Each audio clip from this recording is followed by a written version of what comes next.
रेफरन्सने दुसऱ्या म्हणजे एक कस्टमर 2 कस्टमर देऊन गेला आम्हाला. माझं नाव तांबे सतीश पाळू आणि हे वर्कशॉपचं नाव आहे ऑटो ॲश्युरन्स.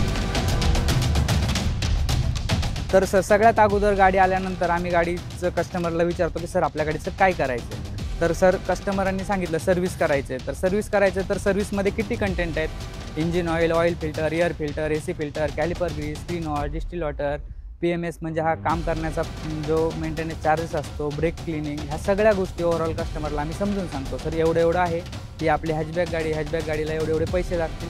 एक स्पेसिफिक अमाऊंट आहे प्रत्येक हॅचबॅकची, सेडानची आणि SUVची. प्रत्येक गाडीचे वेगवेगळे प्राईज येते.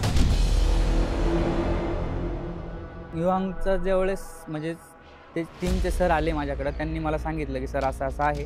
आता जे झोमॅटो, स्विगी वगैरे जे जसं प्रोव्हाइड करता, एक कस्टमरसाठी ॲप आहे आणि एक वर्कशॉपसाठी ॲप आहे. असं सेम असंच आहे. आम्ही तुम्हाला लीड देणार, म्हणजे आम्ही तुम्हाला कस्टमर प्रोव्हाइड करणार. आणि आम्हाला सगळ्यात जास्त त्यांचं म्हणजे बेटर काय वाटलं की प्रत्येकजण ज्यावेळेस पण येतो त्यावेळेस त्यांचं काय असतं कंटेंट, तुम्ही एवढी फीस भरा आणि मग आम्ही तुम्हाला ही सुविधा देऊ.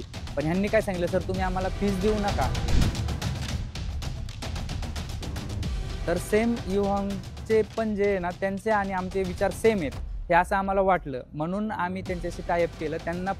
त्यांचं पण प्रत्येक गोष्टीमध्ये ट्रान्सपरन्सी ठेवतात ते, आणि कस्टमरला पण सगळ्या गोष्टींची ट्रान्सपरन्सी असणार आणि वर्कशॉपवाल्याला पण कस्टमरांची सगळी ट्रान्सपरन्सी असणार. असं एक त्यांचं पण ट्रान्सपरन्सी ठेवण्याचं हे आहे, एम आहे.